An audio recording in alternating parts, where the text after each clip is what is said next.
Problem with LinkedIn is that it's a platform, it's a social platform that has incredible value, but also, unfortunately, over the years has become more social than professional. And that's upset me a little bit as a user of it for professional reasons. I'm seeing way too much now, oh, my kid got, an A on his test kind of thing. I really don't care that your kid got an A on the test. I really don't. Go take your kid to McDonald's, get him a Happy Meal, and celebrate, but that has nothing to do with advancing your professional career nor mine. Right? Go to Facebook for that. I want to hear about professional development. That's what I want to see on LinkedIn. How is your company doing? How are you doing in your company or other people, whatever it is? That's what I want to see. So I caution you a little bit on how you use it, but then likewise, you should be using it. I've had some incredible connections that have come through LinkedIn where people have randomly reached out to me. I've connected with them, and something good has come out of it. Right? I'll tell you, I did have one just last week, and I'm going to share this one with you because it has a little bit to do with some of the things we're going to talk about. I had a guy randomly reach out to me, and it sounded very interesting. The connection sounded like there would be a lot of value in talking to him, so I set up a Teams call, a video call. We got on. One of the things he mentioned to me, one, he was talking about getting involved in a professional organization, and the other one, he said something, it kind of had this flavor like almost like it was going to be a business pitch, like a sales pitch. But I thought, hey, you know what? I got some time. I'll give anybody 30 minutes and listen to their pitch, right? So we get on. We're talking about the professional society organization, developing students, blah, blah, blah, kind of stuff. And then he goes off into the next part. And he had a really cool idea, right? And it was kind of like a matchmaking service where you're matching aspiring professionals with professionals, right? In kind of a mentoring program. That was pretty cool, a cool idea, right? Here is the problem, and this is where I caution you. If you're in my class at 6:30, we would talk about this a little bit more, about the ethics and responsibility of AI. Here's the problem. As he went through a series of slides in a presentation, it became crystal clear about the second or third slide that the entire presentation was made from AI. There were spelling mistakes, graphical errors. If you look deep enough into it, you could see things were created not by him, by some generic thing that didn't even know what he was talking about, where he typed in some keywords and things were produced. So by the time it got to the third slide, I kind of wasn't listening. Why was I not listening? Because I felt like I was being sold something that you actually didn't even create. So why am I going to buy something and you didn't create it? Why would I invest in something that sounds like a great idea and it's actually not your idea? You got the idea from AI. So if AI was selling me this, I might buy it because I believe maybe AI can do it. But I don't believe you can actually do it because you basically fabricated it. So keep that in mind as you move forward in your career. I'm all in favor of Gen AI and using all those tools. I'm all in favor of it. But you better be very, very careful how you cautiously, respectfully, and ethically use those tools so that someone doesn't buy something that isn't you. And that has a lot to do with Facebook too. Because now people are creating things on Facebook using AI, and they sound like the next best thing since sliced bread, and then you find out they're a bumbling idiot. Right? I went through a bunch of resumes recently, and I could tell which resumes were probably generated through Gen AI. And I thought, wow, this is pretty nice. Nobody this age can actually create a resume this nice. They had help. All right, so be careful where you get your help. All right, and that's going to have to do with what we're doing. So, Ruben, are you my like clicker? Okay, so I just like stomp my foot or something like that. So next slide, Ruben. So I'm going to talk to you about social networks and what that means to your professional network. And I'm going to give you a little history lesson first. There was a guy by the name of Stanley Milgram. And Stanley Milgram did an experiment way back in the day, 60s, way back, and he said, I want to understand how connected people are to each other, right?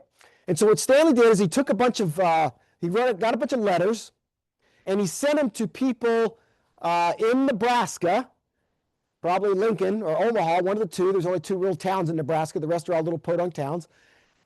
Let's just call it Lincoln. Sent him into Lincoln, Nebraska. And he told those people, if you know this attorney in Boston, I want you to send this letter to them. If you don't know them, I want you to send this letter to somebody you think might know them. And then that letter was sent, and the next person got the exact same instructions. To see how many times it took for that letter to be passed on before it made it to the attorney in Boston. How many times on average? Anyone want to guess? Very much. 5. Why did you say 5? Very good. Very, very good, Justin. So have you ever heard the phrase 5 degrees of separation? That's where it came from. The phrase 5 degrees of separation came from Stanley Milgram's experiment. It later got popularized through the Kevin Bacon experiment, which a bunch of MIT students did, which ultimately resulted in the popularity of IMDb, the database for movies, and so on and so forth. But what I can tell you, what we're going to talk about, is your next job, your next opportunity is 2 degrees away. Right? So you can be connected to anybody in the world by 5 degrees on average, but your next job or opportunity is 2 degrees away. I did this experiment one time in my class to find out how connected I was to the President of the United States. Right? And I asked my students to do that. And I asked them to go on Facebook, and I asked them to ask the question, does anybody sort of know the President? You do? So what was the last part you said? Ivanka Trump. Okay. Has anybody got any closer than that?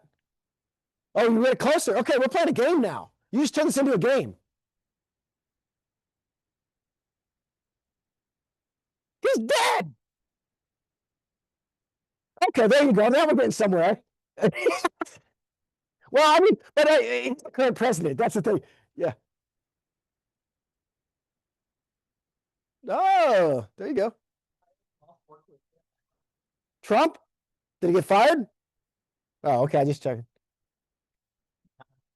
All right. So I played this game with my students, and actually the game was to get a basketball game with Obama, because that's when Obama was president at the time. You're full of it today.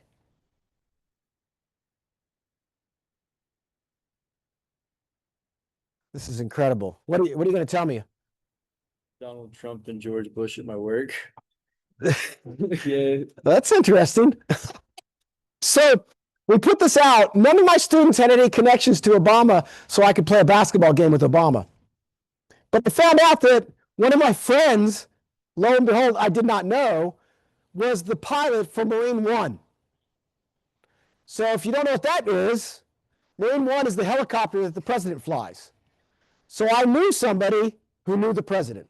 So I was 2 links away from the president, unbeknownst to me, but Facebook helped me out. Now, let me tell you a little story about that, going back to basketball and actually Obama. Lo and behold, out of the blue one day, I get a call from, and this all has to do with networks, and we'll get to that. I get a call from a guy who's now a man, but way back in the day, he was my little brother in the Big Brothers and Big Sisters program. I was his big brother, whatever. And I spent time with him when he was a kid, when he was young, so on and so forth, right? The whole Big Brothers Big Sisters program. Now he's older, he's married, he's got kids, he served in the army, da-da-da-da-da. He randomly calls me one day, and I was excited to talk to him. And for whatever reason, we were talking about his, just what he did in the army. Well, apparently, he was the mechanic for Marine One. So apparently, wherever Marine One went, he had to go because the mechanic had to be on duty. And he said one time they went to Camp David, and he was sitting out in like the hangar, the barn or whatever, just hanging out where all the mechanics do because you can't get around the president or whatever. He said Secret Service comes in and says, hey, can any of y'all play basketball? And he raises his hand and goes, yeah, I can play a little basketball. And he goes, okay, come on. Obama needs somebody to play basketball with. So he takes him, he goes out back to some basketball court, and right before he's about to step on the court, the Secret Service guy turns to him and says, the only stipulation is you can't win. And then him and Obama played basketball for about an hour. There you go. So, okay, moving on to all these side stories. All right, so I'm going to tell you about my social professional network and how it got me to stand right here today. All right, so when I was in high school, I did a speech contest through the FFA. That's actually me. Back in, what is there a year on that? 1989, that's me. And I was doing a speech contest, and I did something on extraterrestrial farming, farming on the moon. That was what my topic was. I wanted to pick something that nobody was going to talk about. I figured nobody was going to talk about farming on the moon. And so when I decided to write about this, I had to get information about it. So what do you typically do when you don't know something? Let's pretend like ChatGPT and all that doesn't exist, all right? And the internet doesn't exist, right? So if you don't know something and you want to know something, what do? You send an email. What do? You go to the library. Okay, who are you sending an email to? Someone who knows. So typically what anyone's going to do, this before ChatGPT and you could ask it, but basically you're going to go ask somebody you think might know. They may or may not know, but you think they might know. So what I did in this situation is I went to my dad who worked at NASA Johnson Space Center and I said, hey, do you know anybody that does this? And my dad said, typical response when you go to your first link was, you know what? I don't, but let me see what I can do. So my dad goes away, goes to work for a few days, pokes around, comes back and says, I got this guy, his name's Don Henninger, and he knows something. So I set up a meeting, I go meet Don Henninger, and apparently Don Henninger was like world renowned in extraterrestrial farming. He was like one of the world experts. Didn't know. But I go in there, this is before the internet, and so I go into his office, and by the time I walked out, he handed me a stack of papers and books and said, go read these, you'll know what you need to know. So I did it. I did the speech contest. It went well. All good, right? Ruben?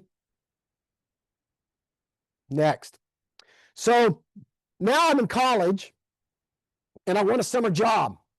And so in order to get a summer job, I had to start making some phone calls because there was no real like summer job board. There wasn't anything like that. You kind of had to just start poking around. So I wanted a summer job. I knew Don Henninger worked at NASA. I knew he did things I liked and was interested in, so I called Don Henninger. And I said, hey, you got any jobs this summer? And he says, well, I'll tell you what, I don't. I know somebody that might be able to help you out. So he connected me with somebody else, and actually at the time, he connected me with, it wasn't Dan Barta, but he connected me with, I'm trying to think, it wasn't Lockheed Martin. I think it was Lockheed at the time. They hadn't merged yet. Connected me with Lockheed, who got me hired working for Dan Barta in a lab there. And so I worked my summer in that lab and did research in that area and worked there every summer of my undergraduate career. And so that led me through 93, which is basically when I graduated. And so it came time for a job. The job market absolutely sucked at the time. My next door neighbors had plastered their entire living room walls with rejection letters because nobody was hiring. And so if you could get a job, you were lucky. Forget about salary, you just wanted a job. I got out. Lockheed Martin or Lockheed, whatever, was paying at the time 25 to 30,000 for a fresh out engineer. The market was really, really bad. And I got out and I made $29,500. That was my starting salary working as a scientist. And it was so bad at the time, they told me that if I had taken one engineering class, they could have hired me as an engineer. I didn't need to have a degree, just one engineering class. And they would have hired me as an engineer. But they didn't. I made $29,500. For another class, I talked to you about negotiating. I asked my dad what to do. My dad told me to ask for 30 because you always ask. I asked for 30. They told me no. So I started off at $29,500. So I worked in the lab there. Ruben?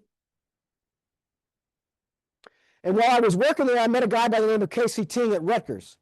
And Casey came down to give a seminar on controlled environment agriculture, and I got to know him. Great guy. He's at the University of Illinois now. Ruben, next slide. I also got to meet these two guys, George Corfiatis and Harry James, both at Rutgers and Stevens Institute of Technology. They came down, gave a seminar at the stuff they were doing at Rutgers and Stevens, and I got to meet them as well. Next slide. So lo and behold, I'm sitting there working at Johnson Space Center now, and I think I want to get a master's. I go to Dan Barta actually, and I said, hey, I'm thinking about getting a master's. Where should I go? He says, why don't you go to Rutgers? You've met some people there, and they're pretty good people. They got a good program. So I called Casey Ting because he's who I met. Casey Ting puts me in touch with Gene Giacomelli, and I head off to Rutgers to do my master's in controlled environment agriculture. Next one. While I'm at Rutgers, I meet this guy right here, Joe Robles.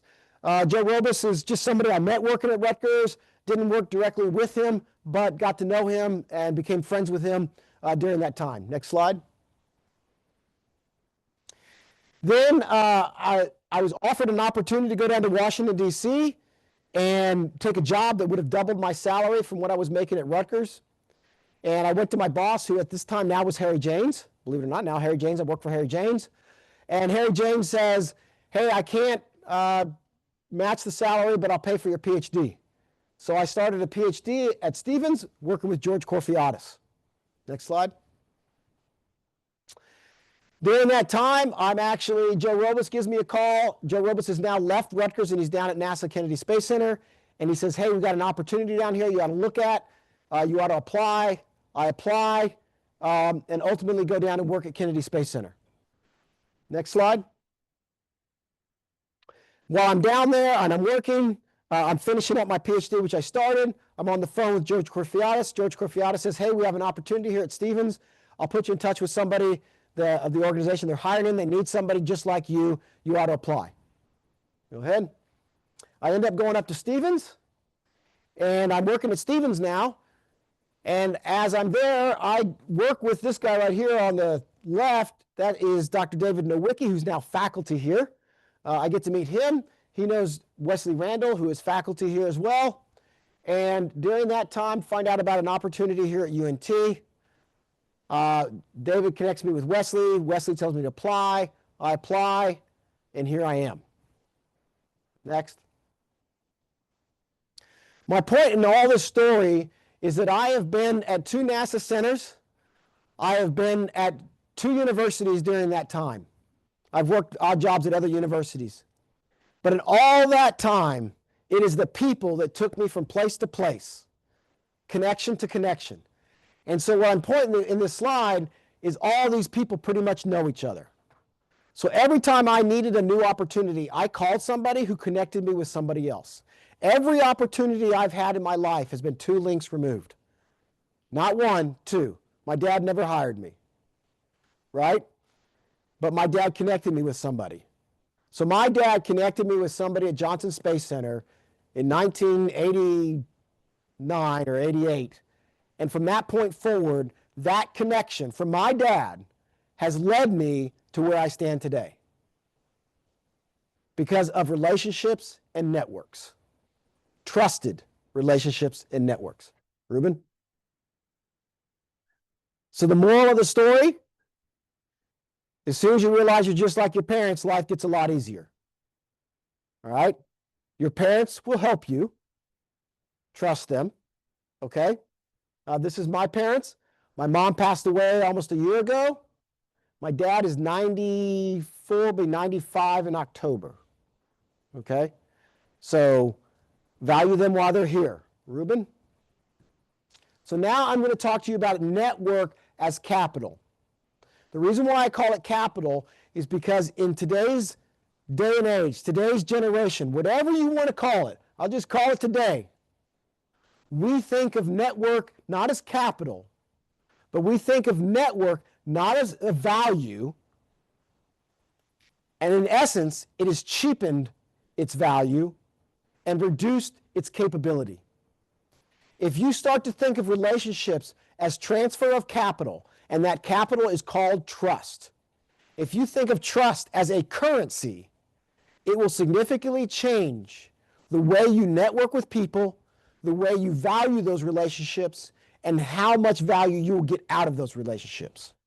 Trust is a currency. We have lost that value of trust as a currency, and in essence, we trust too much and we give it away too easily. And because of that, we have weak relationships that don't have value. Ruben? So number one, social capital. It is okay to socialize. I encourage it. When I'm at work, I think socializing at work is important. It builds trusted relationships. What's not important is, or not good, is if you got an 8-hour day and you spent 6 socializing. That's not good. But if you take 5 or 10 minutes to have a conversation with somebody and learn something about who they are as a human being, you start to build trusted relationships. And that's capital. That's capital investment, and that's capital buying. Ruben. Knowledge is capital.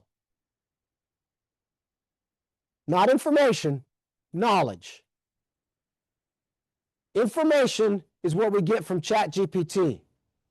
Knowledge is what we do with it. So you need to be able to be knowledgeable. And you need to know where you're going to find knowledge, not information. So in your networks, I'm coming to you. You're a good one today. You should be sitting up front. In your relationships, you need to think about that. Where's the value in those relationships with respects to knowledge, not information? Yes, sir. Knowledge is the effective use of information, right? So information is just exactly that. It's zeros and ones. But what you do with that information, that is based on knowledge. And so that's making the right decisions, the correct decisions. I'm not going to get into a whole ChatGPT tirade, but it puts out information. I'll put it this way. ChatGPT is designed when you ask it the question to give you an answer. That's what it's designed to do. It doesn't mean the answer is right. It's designed to give you an answer. So with human capital, social capital, human capital, that's different, right? And so we want to seek healthy relationships in human capital. Next one. Network capital. We need to understand how these connections actually happen. Why am I connected to certain people? How am I connected to those people? How strong is that connection? What happens if that connection goes away? Is it so weak because it's based not on trust, not on trust as a currency, right? It's based on something else because you know somebody who knows somebody, right? I only know that person because they know somebody, right? Or is it based on where we've actually exchanged the currency of trust? The more you transfer trust as a currency in a relationship, the stronger the relationship becomes. Right? If you don't start transferring the trust currency, and that means when I say transfer, I'm talking an actual exchange. I'm talking about ROI. I'm talking about you giving trust and you getting trust in return. I'm not talking about I'm just going to trust you. And that's a generational, I say generational, it's a society thing. It's a thing we have that has become a problem because in essence, our ability to access information, not knowledge, information has gotten so easy that we've lost our ability to truly understand what trust is as a currency because we trust too much. Next one. And then human capital. Value people. Value people. Don't value Snapchat. I don't give a crap who you think you know because you have their snap. I really don't. My son's in college. He sat down at an event the other day, and 3 girls sitting around him wanted his snap. I thought to myself, and this goes back to trust as a currency. I thought to myself in that situation, you don't even know the guy, and you want to connect with him. That's where we are, and that's what I have an issue with. You don't even know them, and you want to connect with them. So we have to think about what that means in human capital and what does it mean to be connected with humans. Have a human relationship, not a relationship through texting, not a relationship through, right? I don't, do y'all take a communications class in college? You did? You probably don't remember. They're like, what is it? 5 forms of communication, right?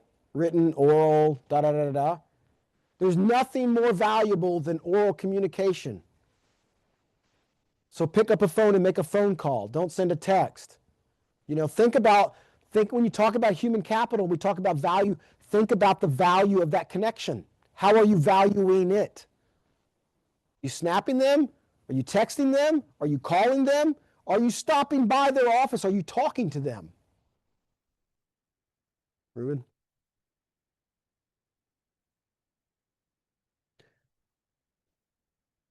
All right. So now I'm going to talk about something that is rarely talked about. Some of what I've already said, some of you are going, yeah, I've heard that before. Or yeah, Feimster said something about that last week. We often talk about the value of networks, and people will tell you, you need to have a professional network, you need to pass out business cards, you need to do all this stuff. That's wonderful. Build your network. Tell me how many links you have on LinkedIn. I don't care. What's more important, you build a network, but you got to maintain it. If you don't maintain your network, it will die. Right? It's like any living system. If you don't feed it, if you don't nourish it, if you don't give it what it needs, giving it that love, it's going to die. And it doesn't just all of a sudden disappear, it dies like in little pieces. And the problem about it dies in little pieces is because it's a network, if you got a node that dies and there's links all around that you're going through, then all of a sudden you just lost all those other links, right?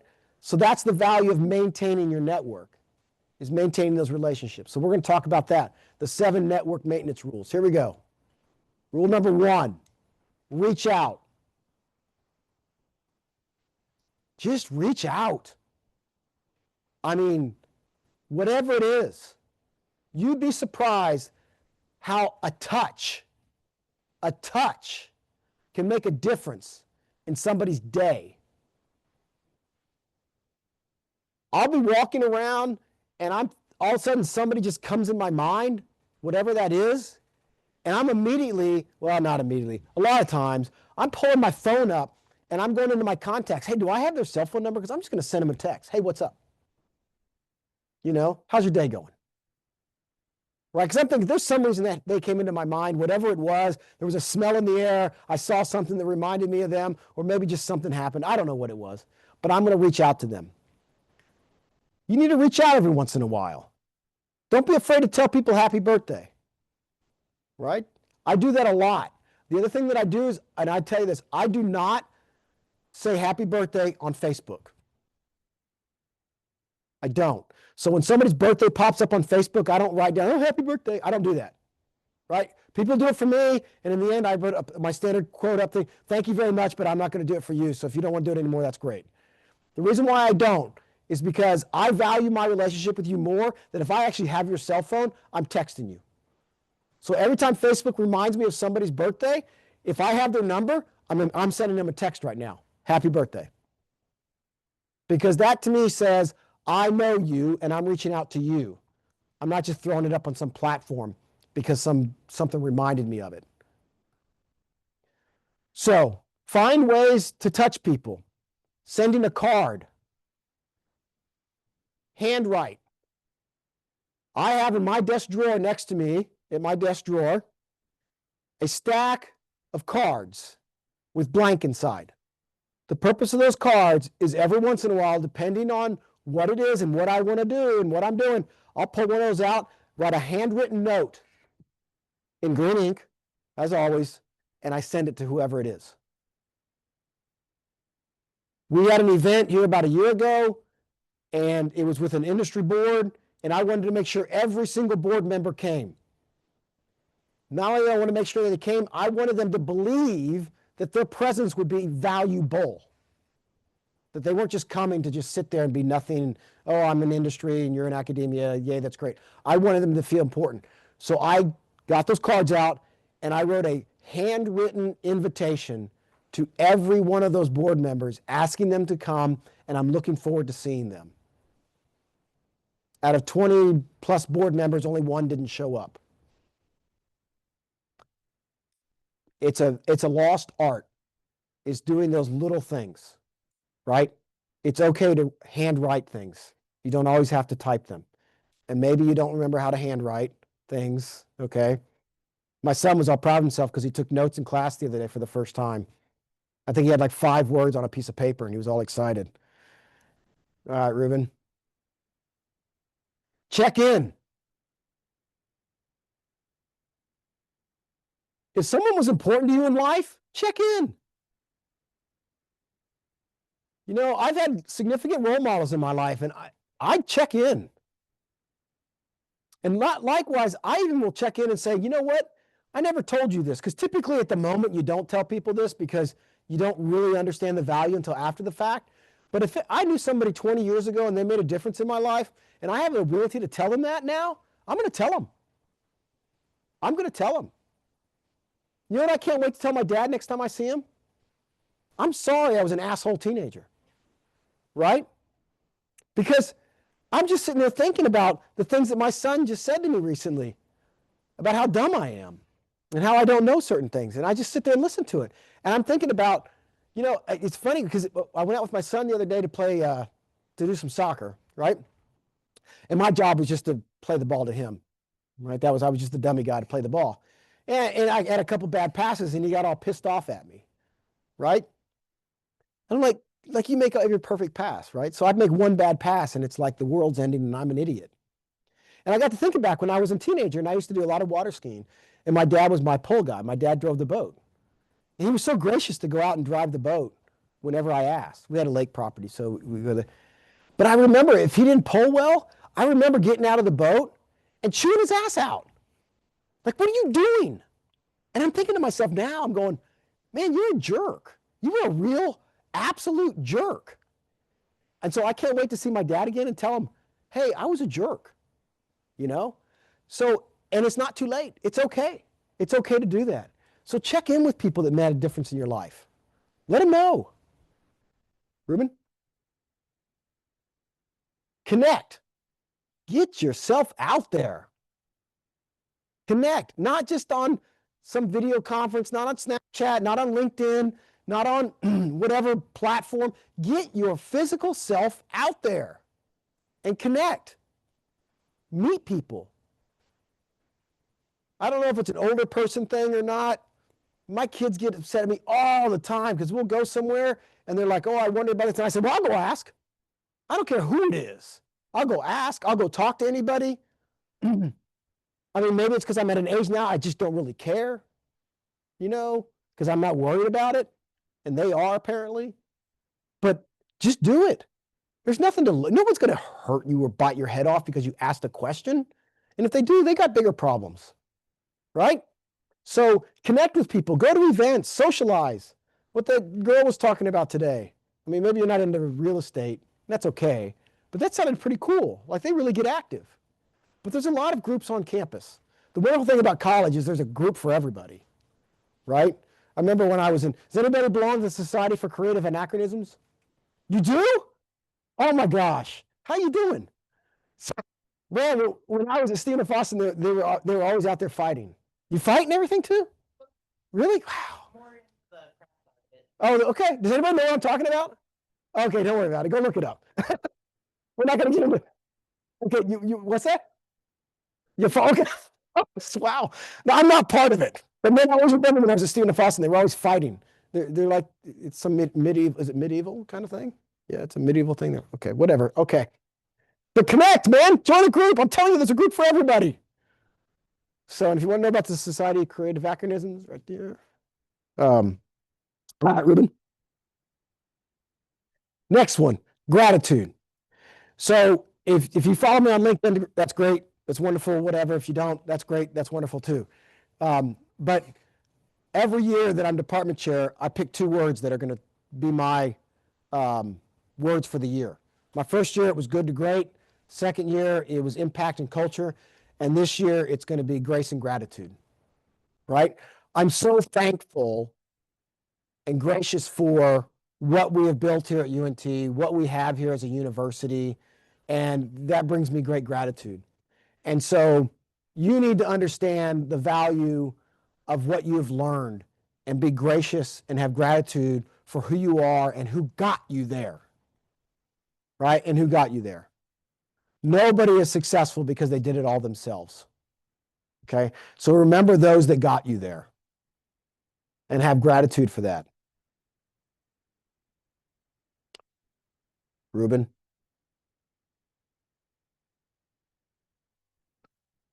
Next one is share. Be a servant leader. Let me tell you something. I used to be about knowledge capture and knowledge retention. And what I meant by that, I felt that the more knowledge I capture, the more valuable I would be because people would come to me to know something. That's what I believed. And it wasn't until later in life I realized the more I was willing to share, the more people wanted to come to me. So be able to share what you know and share your talents. Give without expecting something in return, but likewise know what you're giving. There are things you do need to hold close to the vest. You don't need to give everything away. But give, but know what you're giving.